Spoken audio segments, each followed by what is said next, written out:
தமிழக வெற்றிக் கழகத்தின் தலைவர் விஜய் அவர்கள் அம்பேத்கர் நினைவு நாளில் அம்பேத்கர் தொடர்பான நூலை வெளியிட்டிருப்பதும் அம்பேத்கர் அவர்களை பற்றி பேசியிருப்பதும் பெருமை அளிக்கிறது. இன்றைக்கு பொது நீரோட்டத்தில் அம்பேத்கர் அவர்கள் வெகுவாக பேசப்படுகிறார். அந்த வரிசையில் விஜய் அவர்களும் விகடன் பதிப்பகத்தாரின் எல்லோருக்குமான தலைவர் அம்பேத்கர் என்கிற நூலை வெளியிட்டிருப்பது வரவேற்புக்குரியது, பாராட்டுதலுக்குரியது. அந்த நிகழ்வில் நான் பங்கேற்க இயலாமற் போனதற்கு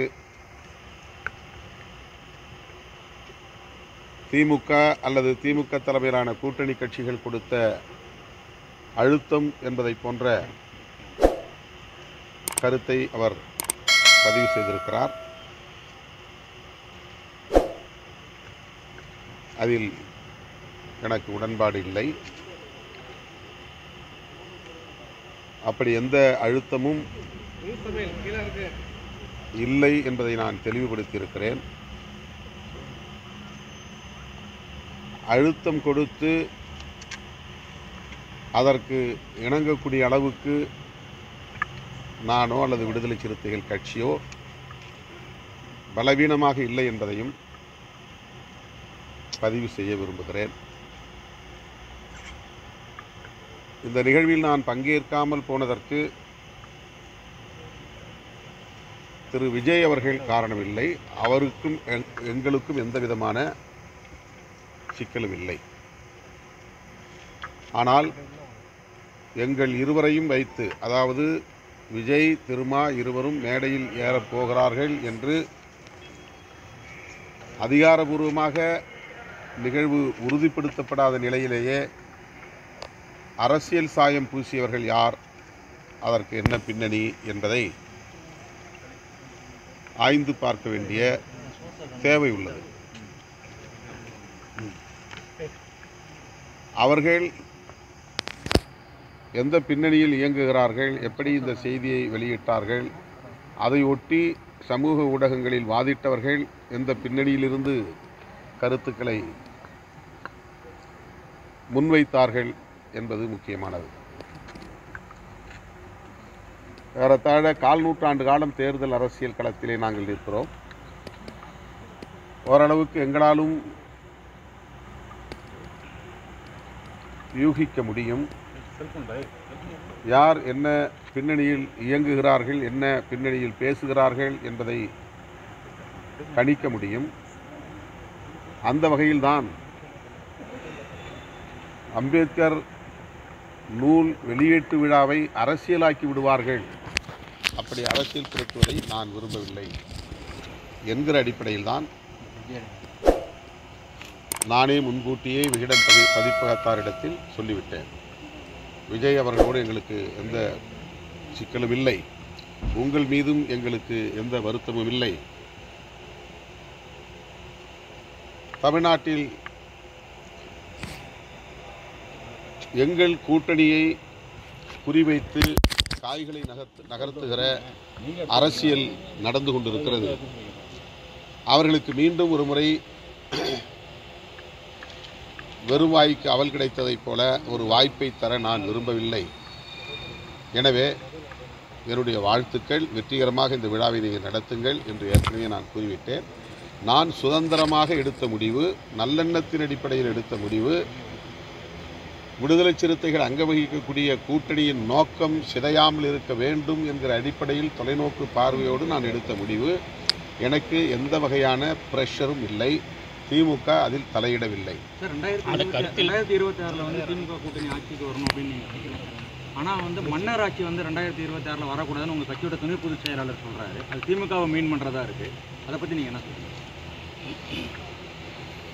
விடுதலை சிறுத்தைகள் கட்சியில் அவர் இருந்தாலும், துணை பொதுச் செயலாளர் பொறுப்பிலே அவர் இருந்தாலும், வாய்ஸ் ஆஃப் காமன் என்கிற அமைப்பின் சார்பில் அவர் அந்த நிகழ்விலே பங்கேற்றார் என்பதுதான் உண்மை. விகடன் பதிப்பகமும் வாய்ஸ் அண்ட் காமன்ஸ் என்கிற அந்த நிறுவனமும் இணைந்து அந்த புத்தகத்தை கொண்டு வந்திருக்கிறார்கள். வாய்ஸ் ஆஃப் காமன் என்பது ஒரு நிறுவனம், தேர்தல் உத்திகளை வகுக்கக்கூடிய நிறுவனம். அது கோ பப்ளிஷர், இணை வெளியீட்டாளர் என்கிற அடிப்படையில் எல்லோருக்குமான தலைவர் அம்பேத்கர் என்கிற நூலை வெளியிடுவதில் ஈடுபட்டிருக்கிறது. ஆகவே அவர் முக்கியமான ஒரு பங்கை வகிக்கிறார் அந்த நூல் வெளியீட்டில். எனவே அந்த நிகழ்வில் அவர் பங்கேற்றார். அவர் சொல்லியிருக்கிற கருத்துக்கு அவர் மட்டுமே பொறுப்பு, கட்சி பொறுப்பல்ல. அது ஒவ்வொரு தனி மனிதருக்கும் ஒரு சுதந்திரம் இருக்குது, கருத்து சொல்லலாம். கட்சிக்குள்ள 100 பேர் இருக்கிறோம், 100 கருத்து சொல்ல முடியும். தொடர்ந்து திமுகவுக்கு எதிராகவே கருத்துக்களை பதிவு செய்கிறார். அவர் மீது கட்சி நடவடிக்கை எடுக்கப்படும். ஏனென்றால் அவர் கட்சி சார்பாக இல்லைங்கிறீங்க, ஆனால் அவர் அப்படிதான் இல்லை கட்சியில் இருக்கிறாரு. அந்த கருத்து அவருடைய தனிப்பட்ட கருத்து, அவ்வளோதான். அதில் விடுதலை சிறுத்தையில் அந்த கருத்தை கிளைம் பண்ணல. உங்களுடைய மனசாட்சி அங்கே தான் இருக்குது, அந்த நிகழ்ச்சியில் தான் இருக்குன்னு சொல்லிட்டு தான் அவர் பேசுகிறாரு. ஒருவேளை உங்கள் மனசாட்சியை அவர் பேசியிருக்காரா? அவர் ஒரு நம்பிக்கையில் சொல்கிறாரு. இந்த மாதிரி அவர் நான் கலந்து கொள்ள முடியலைங்கிற ஒரு வருத்தம் அவருக்கு இருக்குது, ஒரு ஆதங்கம் இருக்குது. தன்னை ஆற்றுப்படுத்திக் கொள்ளக்கூடிய வகையிலே அவர் அந்த கருத்தை சொல்லியிருக்கிறார். உங்களுக்கு வருத்தம் இல்லையா? உங்களுக்கு வருத்தம் இல்லையா? இதில் வருத்தம் அவர் தெரிவித்த கருத்து இல்லை சார். அவர் தெரிவித்த கருத்துலையா இன்னைக்கு கலந்து கொள்ளாத உங்களுக்கு வருத்தமாக வருத்தம் இல்லை? நான் தான் தொடக்கத்திலே சொல்லிட்டேன். சுதந்திரமாக எத்தனையோ நூல் வெளியீட்டு விழாவில் நான் பங்கேற்றிருக்கிறேன். அம்பேத்கரை பற்றி எத்தனையோ மேடைகளை நான் பேசியிருக்கிறேன். ஆயிரக்கணக்கான மேடைகளில் நான் பேசியிருக்கிறேன். எனவே இந்த மேடையில் பங்கேற்க இயலவில்லை, அதனால் நான் அம்பேத்கர் கருத்துக்கே எதிராக இருக்கிறேன் என்பதை போன்ற தோற்றத்தை சிலர் உருவாக்க முயற்சிக்கிறார்கள். அது தவறு. பொதுவெளியிலே இன்றைக்கு நடிகர் விஜய் போன்றவர்கள் எல்லாம் அம்பேத்கர் அவர்களை பற்றி பேசுவது என்பது புரட்சியாளர் அம்பேத்கருக்கு கிடைத்த ஒரு மாபெரும் வெற்றியாக நான் பார்க்கிறேன். மற்றபடி எனக்கு இதில் எந்த வருத்தமும் இல்லை, நெருடலும் இல்லை. இன்று மாலை இது மேடைக்கான ஒரு கருத்து. அதை நம்ம பெரிதுபடுத்த வேண்டிய தேவையில்லை. 2026 இப்போ தாவேகாவும் விசிகாவும் சேர்ந்து கூட்டணி வச்சா இளைஞருக்கான ஒரு இதை உருவாக்கலாம்னு சொல்லி அவர் சொல்லியிருக்காரு. இப்போ நீங்கள் அதை எப்படின்னு நீங்கள் நினைக்கிறீங்க? அவருடைய விருப்பத்தை வெளிப்படுத்தியிருக்கிறாரு. அவருடைய ஒரு செயல் திட்டமாக அப்படி ஒரு செயல் திட்டத்தை வகுக்கலாங்கிற எண்ணம் கூட அவர் இருக்கலாம். அது அவங்களுடைய தனிப்பட்ட கருத்து. நாங்கள் ஏற்கனவே ஒரு கூட்டணியில் இருக்கிறோம் என்பதை பலமுறை நான் சொல்லியிருக்கிறேன். அந்த கூட்டணியை உருவாக்கியதில் விடுதலை சிறுத்தைகளுக்கும் ஒரு பங்கு உண்டு. அந்த வகையில் நாங்கள் அந்த கூட்டணியில் தொடருவோம் என்பதை பலமுறை சொல்லியிருக்கிறேன், இப்போதும் சொல்லுகிறேன்.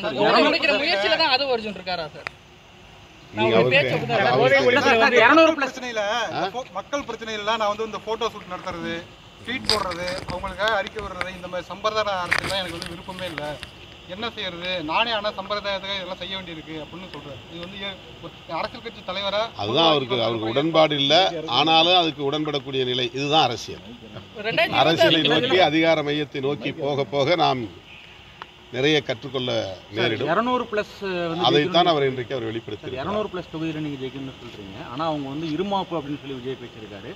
மைனஸில் போயிடுவீங்க 2026ன்னு சொல்லியிருக்காங்க. இதுக்கெல்லாம் கருத்து சொல்ல முடியாது. அவருடைய கருத்தை அவர் சொல்லியிருக்கிறார். அதுக்கு அதை விட கூடுதலான விளக்கம் தேவைன்னா அவர்கிட்ட தான் நீங்கள் போதை ஒழிப்பு மாநாடு நடத்தினீங்க. அதுக்கு அடுத்த கட்டமாக அது சம்பந்தமாக என்ன முயற்சி? நாங்கள் இப்போ கட்சியின் மறுசீரமைப்பு நடவடிக்கைகளில் ஈடுபட்டு வருகிறோம். அதன் பிறகு எல்லா ஒன்றியங்களிலும் மது ஒழிப்பு மகளிர் குழுவை நாங்கள் கட்டமைக்கிருக்கிறோம். அந்த மகளிர் குழுவினருக்கு மது ஒழிப்பு தொடர்பான விழிப்புணர்வு பிரச்சாரங்களை அல்லது பயிற்சியை நாங்கள் தர திட்டமிட்டிருக்கிறோம். இது ஒரு நீண்டகால செயல் திட்டம். அதற்கான அடிப்படை பணிகளை இந்த மறுசீரமைப்பு முடிந்தவுடன் மேற்கொள்வோம். ஆதவ் அர்ஜுன் மீது நடவடிக்கை எடுக்கப்படுமா? ஏற்கனவே கேட்டிருந்தோம். திமுக தொடர்ந்து காப்பாத்துறீங்க, நீங்க எல்லாம் ஒன்னா இருக்கீங்க. அது திமுக தலைமையிலான கூட்டணியில் விடுதலை சிறுத்தைகள் அங்கம் வகிக்கிறது. இந்த நிலையிலே திமுக கூட்டணியில் குழப்பத்தை ஏற்படுத்தும் வகையில் அவர் கருத்து தெரிவித்து வருகிறார் என்பது உண்மை. அவரிடம் விளக்கம் கேட்போம். உரிய விளக்கம் கிடைக்கும் என்று பார்ப்போம். அதன் பிறகு இயக்க முன்னணி தோழர்களோடு கலந்து தலைமைக்கு கட்டுப்படாதவராக இருக்கிறார்.